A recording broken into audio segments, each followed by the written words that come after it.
ओम शांति। अॼु जी मिली तारीख़ आहे 23/10/2024। मिठा मिठा बाप-दादा चवंदा मीठी मीठी ॿार, तव्हांजी यात्रा बुद्धि जी आहे, हिनखे ई रूहानी यात्रा चइबो आहे। तव्हां पंहिंजी खे आत्मा सम्झंदा आहियो, शरीर न। शरीर सम्झणु अर्थात उल्टो लटकणु। प्रश्न: माया जी पांप में मनुष्य खे कहिड़ी इज्जत मिलंदी आहे? माया जी पांप में मनुष्यनि खे कहिड़ी इज्जत मिलंदी आहे? उत्तर आहे आसुरी इज्जत। मनुष्य कंहिंखे बि अॼु थोरी इज्जत ॾींदा आहिनि, कल्ह उन्हनि जी बेइज्जती करे ॾींदा आहिनि, गारियूं ॾींदा आहिनि। माया सभिनि जी बेइज्जती कई अथई, पतत ठाहे छॾियो अथई न। बाप आया आहिनि तव्हांखे दैवी इज्जत ठाहिणु, तव्हांजी दैवी इज्जत ठाहिणु, दैवी इज्जत वारो ठाहिणु। ओम शांति। रूहानी बाप रूहनि सां पुछंदा आहिनि, किथे वेठा आहियो? तव्हां चईंदा विश्व जी रूहानी यूनिवर्सिटी में वेठा आहियूं। रूहानी अक्षर त उहो माण्हू ॼाणंदा ई न आहिनि। विश्वविद्यालय त दुनिया में अनेक आहिनि। इहा आहे सॼे विश्व में हिकु रूहानी विद्यालय, हिकु ई पढ़ाइण वारो आहे। किथे पढ़ाईंदा आहिनि? छा पढ़ाईंदा आहिनि? रूहानी नॉलेज पढ़ाईंदा आहिनि न। बाबा असांखे छा पढ़ाईंदा आहिनि? रूहानी नॉलेज पढ़ाईंदा आहिनि। त ये स्पिरिचुअल विद्यालय अर्थात रूहानी पाठशाला आहे। स्पिरिचुअल अर्थात रूहानी नॉलेज पढ़ाइण वारो केरु? इहे बि तव्हां ॿार ई हाणे ॼाणंदा आहियो। रूहानी बाप ई रूहानी नॉलेज पढ़ाईंदा आहिनि, हिन करे उन्हनि खे टीचर बि चइबो आहे। स्पिरिचुअल फादर पढ़ाईंदा आहिनि न। अच्छा, पोइ छा थींदो? तव्हां ॿार ॼाणंदा आहियो, हिन रूहानी नॉलेज सां असां पंहिंजो आदि सनातन देवी देवता धर्म स्थापना कंदा आहियूं। पोइ छा थींदो? असां रूहानी नॉलेज पढ़ंदा आहियूं त पोइ हिन रूहानी नॉलेज सां आदि सनातन देवी देवता धर्म स्थापना कंदा आहिनि। हिकु धर्म जी स्थापना, बाक़ी सभु एतिरा सभु धर्म उन्हनि जो विनाश थी वेंदो। इन स्पिरिचुअल नॉलेज जो सभु धर्मनि सां छा तालुक़ु आहे? इहे बि तव्हां हाणे ॼाणंदा आहियो न। हिकु धर्म जी स्थापना हिन रूहानी नॉलेज सां ई थींदी आहे न। इहे लक्ष्मी नारायण विश्व जा मालिक हुया न। उन्हनि खे चईंदासीं रूहानी दुनिया, spiritual world. In spiritual knowledge सां तव्हां राजयोग सिखंदा आहियो। राजा जी स्थापना थींदी आहे न। मतिलबु हुते कोई आत्मा न सम्झंदा आहिनि, इहे पाठ न पढ़ंदा आहिनि, पर हुते आहे ई सभु हिक ॿिए खे आत्मा ई सम्झंदा आहिनि। अच्छा, ॿिया धर्मनि सां छा तालुक़ु आहे? ऐं सभी धर्म विनाश खे पाईंदा। शिव जी तव्हां पावन ठहींदा आहियो त तव्हांखे नई दुनिया खपे। एतिरा सभु अनेक धर्म ख़तमु थी वेंदा, हिकु धर्म रहंदो। उनखे चईंदा आहियूं विश्व में शांति जो राज्य। हाणे आहे पतित अशांति जो राज्य, पोइ थींदो आहे पावन शांति जो राज्य। हाणे त अनेक धर्म आहिनि, केतिरी अशांति आहे, सभु पतित आहिनि। रावण जो राज्य आहे न। हाणे ॿार ॼाणंदा आहिनि 5 विकारनि खे ज़रूरु छॾिणो आहे। पूरी दुनिया मां 5 विकारनि खे ज़रूरु निकिरणो आहे। इहे साथ में न खणी वेंदासीं। ऐं सभई आत्माउनि खे बि मुक्त थियणो आहे ऐं पूरी दुनिया खे बि हिन सां मुक्त करिणो आहे।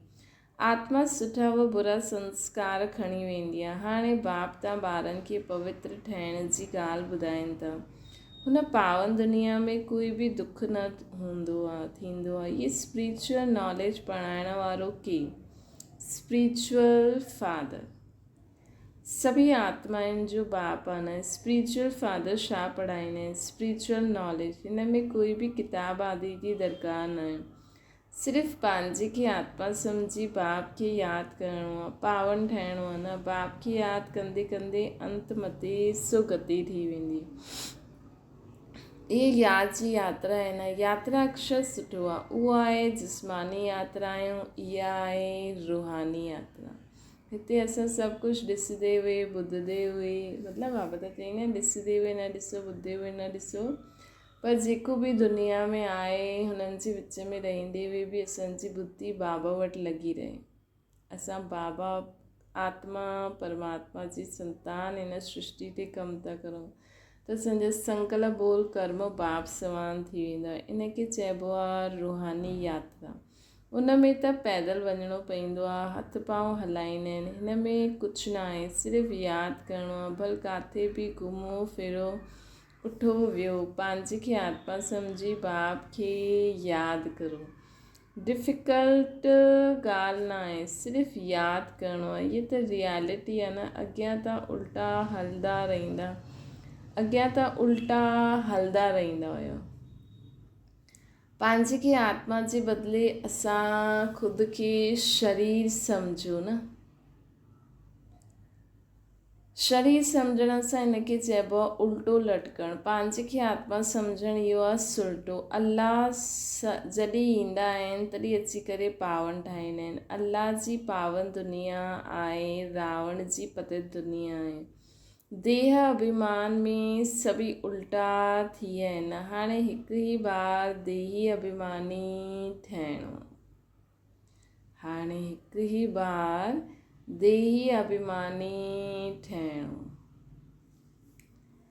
बाबा चवनि था त तव्हां अल्लाह जा ॿार आहियो न। अल्लाह आहियूं, अल्लाहूं न चईंदा, असां अल्लाह जा ॿार आहियूं। उंगली सां हमेशह मथे जी तरफ़ इशारो कंदा आहिनि त सिद्ध थींदो आहे अल्लाह उहो आहे।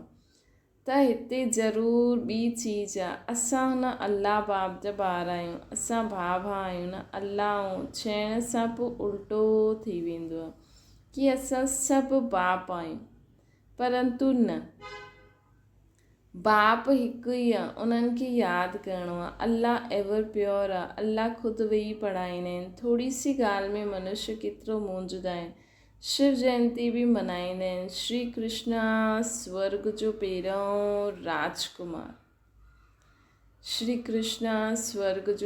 राजकुमार, या बेहद जो बाप, इन्हनि खे राज्य भाग्य ॾींदा आहिनि। बेहद जो बाप ई लक्ष्मी नारायण खे राज्य भाग्य ॾींदा आहिनि।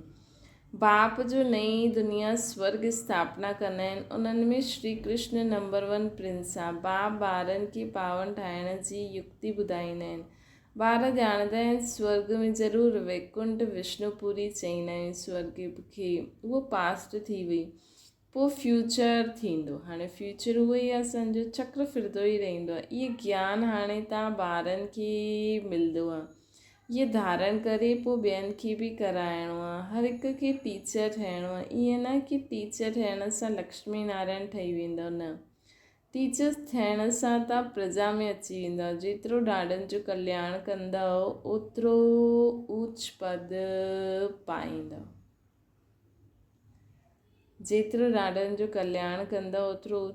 पाईंदव।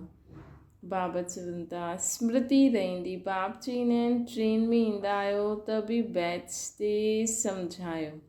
बाप पतित पावन लिबरेटर आहे न, पावन ठाहिण वारो आहे न। ॾाॾनि खे यादि करिणो पवंदो आहे।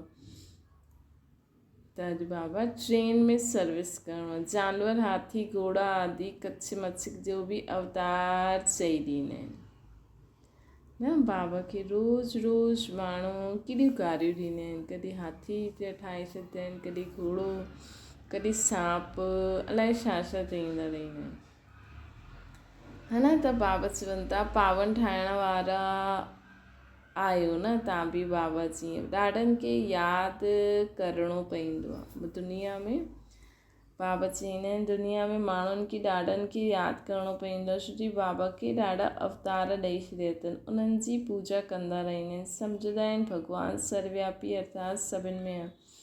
सभिनि खे खारायो। अच्छा कण कण में भॻवानु चईंदा आहिनि, पोइ उन्हनि खे कीअं खाराईंदा। बिल्कुलु ई सम्झ सां जीअं ॿाहिरि ई थिए। लक्ष्मी नारायण आदि देवी देवता थोरी इहे कमु कंदा, चीटियुनि खे अन्न ॾींदा, फलाने खे ॾींदा। त बाप सम्झाईंदा आहिनि तव्हां आहियो रिलीजियो पॉलिटिकल, असां आहियूं रिलीजियो पॉलिटिकल। तव्हां ॼाणंदा आहियो असां धर्म स्थापना करूं था न, राज्य स्थापना करण लाइ मिलिट्री रहंदी आहे। राज्य स्थापना करण लाइ मिलिट्री रहंदी आहे, परंतु असां त गुप्त आहियूं।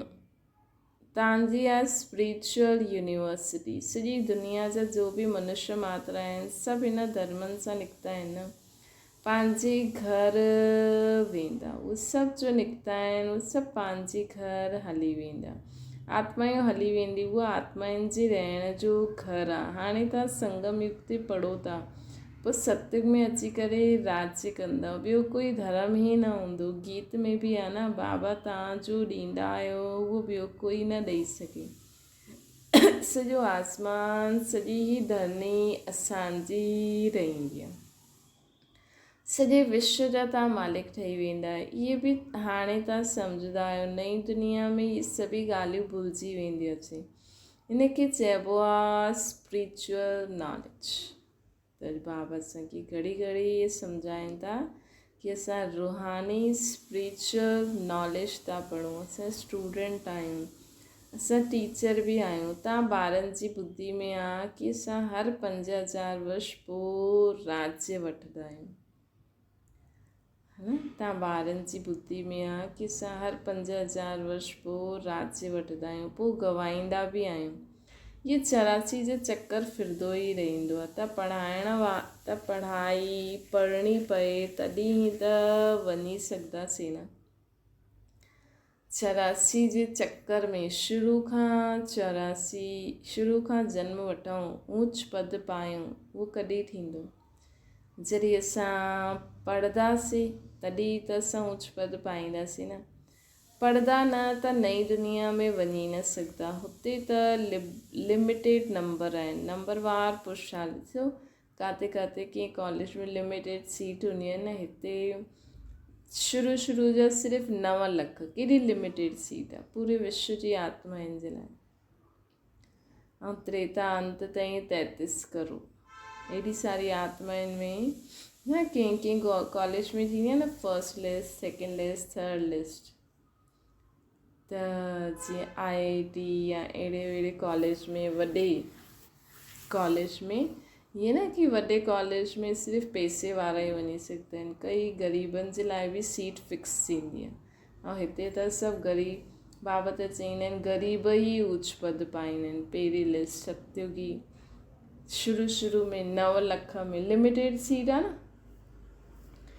त बाबा असांखे चवनि था कि एतिरा उते बि नंबरवार पुरुषार्थ अनुसार वञी करे पद पाईंदासीं। लिमिटेड सीट आहिनि। एतिरा सभु त पढ़ंदा ई न। अगरि सभी पढ़ंदा त पोइ ॿिए जन्म में राज्य पाईंदा। पढ़ण वारनि जी लिमिट आहे न। सतयुग त्रेता में अचण वारा ई पढ़ंदा। तव्हांजी प्रजा ॾाढी ठहींदी रहंदी आहे। ऐं इहे ज्ञान बि कॾहिं बि अगरि इहे ज्ञान माण्हू नथा ॿुधनि, ॿुधी करे छॾे था छॾनि त सम्झी वठो इन में दिलि शिकस्त हार्ट फेल न थियणो आहे कि अरे इहे बि हली वियो, हुनजे पुठियां तव्हां बि छॾे करे न हली वञिजो। छो त हिते लिमिटेड सीटियूं आहिनि। त बाबा चवनि था कि सतयुग त्रेता में अचण वारा ई पढ़ंदा। तव्हांजी प्रजा ॾाढी ठहींदी रहंदी आहे। देरी सां अचण वारा पाप त भस्म करे न सघंदा न। पाप आत्मायूं हूंदियूं त पोइ सजायूं खाई करे वेंदियूं, ॾाढो थोरो पद पाईंदियूं। बेइज्जती थींदी। जो हाणे माया जी ॾाढी इज़त वारा आहिनि, उहा उन्हनि जी बेइज्जती थी वेंदी। अंत में ये ईश्वरी इज़त आहे, उहा आहे आसुरी इज़त। ईश्वर अर्थात दैवी इज़त ऐं आसुरी इज़त में राति ॾींहं जो फ़र्क़ु आहे। असां आसुरी इज़त वारा हुयासीं, हाणे पोइ दैवी इज़त वारा ठहींदा आहियूं। आसुरी इज़त सां बिल्कुलु बेग़र थी वेंदा आहियूं। असां आसुरी इज़त सां बिल्कुलु बेग़र थी वेंदा आहियूं। इहा आहे कांटनि जी दुनिया। त बेइज्जती थी न। बाबा चवनि था इहा आहे कांटनि जी दुनिया। त बेइज्जती थी न, पोइ केतिरी इज़त वारा ठहींदा आहियूं असां। ये कांटनि जी दुनिया आहे त बेइज्जती थी। केतिरी इज़त वारा असां ठहींदा आहियूं। यथा राजा रानी तथा प्रजा बेहद जो बाप तव्हांजी इज़त ॾाढी ऊच ठाहींदा आहिनि त एतिरो पुरुषार्थ बि करिणो आहे न। सभु चईंदा आहिनि असां पंहिंजी इज़त अहिड़ी ठाहियूं अर्थात नर सां नारायण नारी सां लक्ष्मी ठही वञूं। है न, सभु चाहींदा आहिनि असां पंहिंजी इज़त अहिड़ी ठाहियूं जो नर सां नारायण नारी सां लक्ष्मी ठही वञूं। इन सां ऊच इज़त कोई जी आहे न दुनिया में। राधे कृष्ण लक्ष्मी नारायण जेतिरी इज़त कंहिंजी आहे न। कथा बि नर सां नारायण ठहिण जी ॿुधाईंदा आहिनि, कॾहिं नर सां श्री राम ठहिण जी कथा न ॿुधाईंदा आहिनि। अमर कथा तीजड़ी जी कथा इहा हिकु ई आहे। इहा कथा हाणे ई तव्हां ॿुधंदा आहियो। तव्हां ॿार विश्व जा मालिक हुया, पोइ 84 जन्म हेठि उतरंदा आया आहियो, पोइ पहिरियों नंबर जो जन्म हूंदो। पहिरें नंबर जन्म में तव्हां ॾाढो ऊच पद पाईंदा आहियो। राम इज़त वारो ठाहींदो आहे, परमात्मा राम। रावण बेइज़ती वारो ठाहींदो आहे। हिन नॉलेज सां ई तव्हां मुक्ति जीवन मुक्ति खे पाईंदा आहियो। अधकल्प रावण जो नाम ई न रहंदो आहे। इहे ॻाल्हियूं हाणे तव्हां ॿारनि जी ॿुधी में ईंदियूं आहिनि, सो बि नंबरवार कल्प कल्प ईअं ई तव्हां नंबरवार पुरुषार्थ अनुसार समझदार ठहींदा आहियो। है न, कल्प कल्प ईअं ई तव्हां नंबरवार पुरुषार्थ अनुसार समझदार ठहींदा आहियो। माया गफ़लत ॾाढी कराईंदी आहे। असां समझदार ठहींदा आहियूं और माया सां गफ़लत कराईंदी रहंदी आहे। त हिन करे सावधान थी वञो, हीअं न असां माया जी गफ़लत में फसी वञूं। बेहद जे बाप की यादि करण ई भुलिजी वेंदा आहिनि। भॻवानु पढ़ाईंदा आहिनि, उहो असांजो टीचर ठहियो आहे, पोइ बि एब्सेंट रहंदा आहिनि, पढ़ंदा न आहिनि, दर दर धका खाइण जी आदत पयल आहे न। पढ़ाई ते जंहिंजो ध्यानु न रहंदो आहे त उनखे पोइ नौकरी में लॻाए ॾियणो खपे। धोबी आदि जो कमु कंदा आहिनि, हुन में पढ़ाई जी दरकार न आहे। वापार में मनुष्य मल्टी मिलियर ठही वेंदा आहिनि, नौकरी में एतिरो न ठहींदा आहिनि, उन में त फिक्स पघार मिलंदी आहे। हाणे तव्हांजी पढ़ाई आहे विश्व जी बादशाही जे लाइ, है न। ॾिसो दुनिया में बि कई बार जो पढ़ियलु लिखियलु न हूंदो आहे, ईअं थोरो बहुत धंधो शुरू कंदो आहे त वॾो थी वेंदो आहे। त हिते बि ईअं न सम्झो कि असां धोबी घाट में आहियूं या बर्तन विभाग में आहियूं या झाड़ू पोछो करण में आहियूं त असांखे कम पद मिलंदो न। हिते बि तव्हां ऊच पद पाए सघंदा आहियो। बाबा चईंदा आहिनि नौकरी में एतिरो न ठहींदो आहे। दुनिया जी ॻाल्हि ॿुधाइनि था, हुन में फिक्स पघार हूंदी आहे। हाणे तव्हांजी पढ़ाई आहे विश्व जी बादशाही जे लाइ। हिते चईंदा आहिनि न असां भारतवासी आहियूं, पुठियां पोइ तव्हांखे चईंदा आहिनि विश्व जा मालिक। हुते देवी देवता धर्म जे सवाइ ॿियो कोई धर्म हूंदो ई न। बाप तव्हांखे विश्व जो मालिक ठाहींदा आहिनि त उन्हनि जी मत ते हलणो खपे न। कोई बि विकार जो भूत न हुजिणो खपे। इहे भूत ॾाढा ख़राबु आहिनि। कामी जी हेल्थ बिगड़ंदी रहंदी आहे, ताक़त कम थी वेंदी आहे। कामी जी हेल्थ बिगड़ंदी रहंदी आहे, ताक़त ॾाढी कम थी वेंदी आहे। हिन काम विकार सां तव्हांजी ताक़त बिल्कुलु ख़तमु थी वई आहे। नतीजो इहो थियो आहे कि आयु ॾाढी घटि थी वई आहे। भोगी ठही पवंदा आहियूं न, कामी भोगी रोगी ठही वेंदा आहिनि, सभु ठही वेंदा आहिनि। हुते विकार आदि हूंदो ई न आहे त योगी हूंदा आहिनि, सदैव तंदुरुस्त। ऐं आयु बि 150 साल ताईं रहंदी आहे। हुते काल खाईंदो न आहे। हिन ते हिकु कथा बि ॿुधाईंदा आहिनि। कोई खां पुछिबो आहे पहिरियों सुखु खपे या पहिरियों दुखु खपे, त उन्हनि खे कोई इशारो ॾिनई, चई पहिरियों सुखु खपे, छो जी सुख में हली वेंदासीं त हुते कोई काल ईंदो ई न, अंदरि घुसी न सघंदो। हिकु कथा ठाहे छॾी अथनि। बाप सम्झाईंदा आहिनि तव्हां सुखधाम में रहंदा हुयो त हुते कोई काल न ईंदो हुयो, रावण राज्य ई न आहे। पोइ जॾहिं विकारी ठहींदा आहियो त काल अर्थात समय अची वेंदो आहे। कथायूं केतिरी ठाहे छॾी अथनि। काल वठी वियो, पोइ इहो थियो। न काल ॾिसण में ईंदो आहे न आत्मा ॾेखारे में ईंदी आहे। हिन खे चइबो आहे दंत कथायूं। कंदरस जी ॾाढी कहानियूं आहिनि। हाणे बाप सम्झाईंदा आहिनि उते अकाले मृत्यु कॾहिं थींदी न आहे, आयु वॾी थींदी आहे ऐं पवित्र रहंदा आहिनि। 16 कला पोइ कला कमु थींदे थींदे हिकदमि 9 कला थी वेंदी आहे। मां निर्गुण हारे में कोई गुण न आहे। मां निर्गुण हारे में कोई गुण न आहे। हिकु निर्गुण संस्था बि ॿारनि जी आहे। चईंदा आहिनि असां में कोई गुण न आहे, है न। हिकु निर्गुण संस्था बि आहे, चईंदा आहिनि असां में कोई गुण न आहे। त ॾिसो चईंदा आहिनि असांखे गुणवान ठाहियो, सर्वगुण संपन्न ठाहियो। हाणे बाप चईंदा आहिनि पवित्र ज़रूरु ठहिणो आहे, मरणो बि सभिनि खे आहे, है न। एतिरा ढेर मनुष्य सतयुग में त हूंदा ई न। हाणे त केतिरा ढेर आहिनि। हुते ॿार बि योग बल सां पैदा थींदा आहिनि। हिते त ॾिसो केतिरा ॿार पैदा कंदा रहंदा आहिनि। बाप पोइ बि चईंदा आहिनि बाप खे यादि करो। उहो बाप ई पढ़ाईंदा आहिनि। टीचर पढ़ाइण वारो यादि पवंदो आहे न। तव्हां ॼाणंदा आहियो शिव बाबा असांखे पढ़ाइनि था। हाणे असांखे शिव बाबा पढ़ाइनि था। छा पढ़ाइनि था उहो बि तव्हांखे मालूम आहे। त बाप अथवा टीचर सां योग लॻाइणो आहे असांखे। नॉलेज ॾाढी ऊची आहे। हाणे तव्हां सभिनि जी स्टूडेंट लाइफ आहे। अहिड़ी यूनिवर्सिटी कॾहिं ॾिठी जिते ॿार बूढ़े जवान सभु इकठा पढ़ंदा आहिनि। हिकु ई स्कूल, हिकु ई पढ़ाइण वारो टीचर आहे जंहिंमें ब्रह्मा स्वयं बि पढ़ंदो आहे। वंडर आहे न। शिव बाबा तव्हांखे पढ़ाईंदा आहिनि ऐं जंहिंमें शिव बाबा ईंदा आहिनि उहो बि ख़ुदि पढ़ंदा आहिनि। ब्रह्मा चईंदा आहिनि मां अंत ताईं स्टूडेंट आहियां। इहे ब्रह्मा बि ॿुधंदा आहिनि। ॿार चाहे बूढ़ो कोई बि पढ़ी सघंदो आहे। तव्हां बि पढ़ंदा आहियो इहे नॉलेज। हाणे पढ़ाइणु शुरू करे छॾियो आहे। दिन प्रतिदिन टाइम कम थींदो वेंदो आहे। हाणे तव्हां बेहद में हली वेंदा आहियो। ॼाणंदा आहियो 5000 वर्ष जो चक्कर कीअं फिरंदो आहे। पहिरियों हिकु धर्म पोइ अनेक धर्म। हाणे सार्वंटी न चईंदासीं, इनखे चईंदासीं प्रजा जो प्रजा ते राज्य।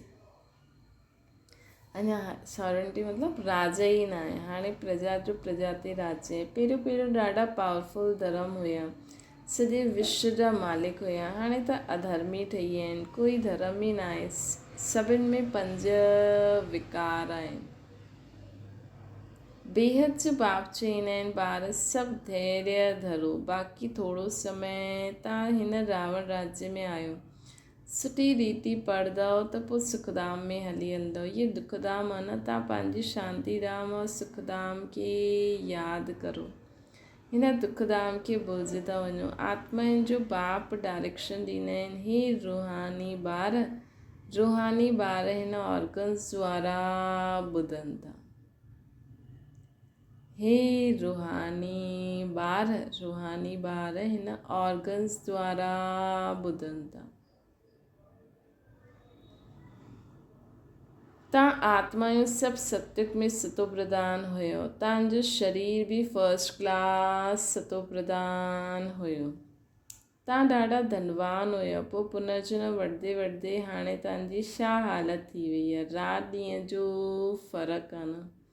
दिन प्रतिदिन असां स्वर्ग में हुया। ॾींहं में असां स्वर्ग में हुयासीं, राति में नर्क में। इनखे चइबो आहे ब्रह्मा जो सुब्रह्मण्यन जो ॾींहुं ऐं राति। 63 जन्म धक्का खाईंदा रहंदा आहियो। अंधकार रहंदो आहे न। भटकदा रहंदा आहियो। भॻवानु कोई खे मिलंदो ई न आहे। इनखे चइबो आहे भूल भुलैया जो खेल। इनखे चइबो आहे भूल भुलैया जो खेल। त बाप तव्हां ॿारनि खे सॼी सृष्टि जे आदि मध्य अंत जो समाचार ॿुधाईंदा आहिनि। बाबा असांखे सृष्टि जे आदि मध्य अंत जो समाचार ॿुधाईंदा आहिनि। हिन सृष्टि जे बारे में ॿुधाईंदा आहिनि, मथां जे बारे में ॿुधाईंदा आहिनि। केॾो कुझु ज्ञान बाबा असां सभिनि खे ॾींदा आहिनि। त जीअं उहो समाचार ॾाढो इंट्रस्ट सां ॿुधंदा आहियो, ईअं बाबा जी ॻाल्हियूं बि, समाचार बि, सृष्टि जी आदि मध्य अंत जो समाचार बि असांखे ॾाढो इंट्रस्ट सां ॿुधणो खपे, धारण करणो खपे, ॿियनि खे बि धारण कराइणो खपे। अच्छा मीठी मीठी सिकिल जे ॿारनि प्रति माता पिता बाप दादा जो यादि प्यार ऐं गुड मॉर्निंग। रूहानी बाप जी सभिनि रूहानी ॿारनि खे नमस्ते। असांजी बि रूहानी माता पिता बाप दादा खे यादि प्यार गुड मॉर्निंग ऐं नमस्ते। धारणा जे लाइ मुख्य सार आहे दर दर धक्का खाइण जी आदत छॾो। पढ़ाई भॻवान जी पढ़ाई ध्यान सां पढ़णी आहे। कॾहिं बि असांखे एब्सेंट न थियणो आहे, असांखे कॾहिं बि एब्सेंट न थियणो आहे, अर्थात बाबा जी मुरली मिस न करणी आहे। बाप समान टीचर बि ज़रूरु ठहिणो आहे, पढ़ी करे पोइ ॿियनि खे पढ़ाइणो आहे। इहो सत्यनारायण जी सची कथा ॿुधी करे नर सां नारायण ठहिणो आहे। अहिड़ो इज़त वारो स्वयं खे स्वयं ई ठाहिणो आहे। कॾहिं भूतनि जे अर्थात विकारनि जी वशीभूत थी इज़त गवाइणी न आहे। वरदान संबंध ऐं प्राप्ति जी स्मृति द्वारा सदा ख़ुशी में रहण वारा सहज योगी ठहूं। सहज युग जो आधार आहे संबंध ऐं प्राप्ति। संबंध जे आधार ते प्यार पैदा थींदो आहे। त बाबा सां जॾहिं संबंध जोड़ंदासीं तॾहिं उहो प्यार पैदा थींदो। ऐं जिते प्राप्ति हूंदी आहे उते मन बुद्धि सहज ई हली वेंदो आहे। त संबंध जोड़ण सां प्यार बढ़ंदो आहे। ऐं जो प्राप्ति मिले थी उहो ध्यान में रहंदी त ध्यानु बाबा वटि हली वेंदो। त संबंध में मुंहिंजेपन जे अधिकार सां यादि करो, दिलि सां चओ मुंहिंजो बाबा, दिलि सां चओ मुंहिंजा बाबा। ऐं बाप द्वारा शक्तियूं ज्ञान गुण सुख शांति आनंद प्रेम जो खज़ानो मिली वेंदो है न। दिलि सां यादि करो मुंहिंजा बाबा, त असांखे छा छा प्राप्त थी वेंदियूं? शक्तियूं ज्ञान गुण सुख शांति आनंद प्रेम सभु मिली वेंदो। उन स्मृति में इनखे स्मृति में इमर्ज करो। जॾहिं असां संबंध जोड़ंदासीं न, बाबा, बाबा मतिलबु पिता, बाबा मतिलबु पिता, तॾहिं ई असांखे उहो बाबा उन संबंध सां यादि ईंदा। या कहिड़ो बि संबंध बाबा सां जोड़े वठो तॾहिं उन संबंध सां बाबा यादि ईंदा ऐं प्राप्ति थी वेंदी। इन सां अपार ख़ुशी रहंदी ऐं सहज योगी बि ठही वेंदो। इन सां अपार ख़ुशी बि रहंदी ऐं सहज योगी बि ठही वेंदासीं। स्लोगन आहे देह भान सां मुक्त ठहो त तव्हांजा सभु बंधन स्वतः समाप्त थी वेंदा। देह भान सां मुक्त रहो, देह जे भान सां मुक्त ठहो त ॿिया सभु बंधन स्वतः ख़तमु थी वेंदा। जॾहिं असां ख़ुदि खे आत्मा सर्व बंधननि सां मुक्त थियण जो तरीक़ो ई आहे। हिकु त ख़ुदि खे आत्मा सम्झो, ॿियो सर्व संबंध बाबा सां जोड़ो त सभु बंधननि सां समाप्त थी वेंदा है न। ख़ुदि खे आत्मा सम्झो ऐं सर्व संबंध बाबा सां जोड़ो त असां हीअं न कि सभु कुझु छॾे छॾींदासीं। असां सभिनि सां गॾु रहंदे हुए बि असांखे कंहिंसां बंधन न हूंदो। त देह भान सां मुक्त ठहो त ॿिया सभु बंधन स्वतः समाप्त थी वेंदा। अच्छा ओम शांति। बाबा खे यादि करो,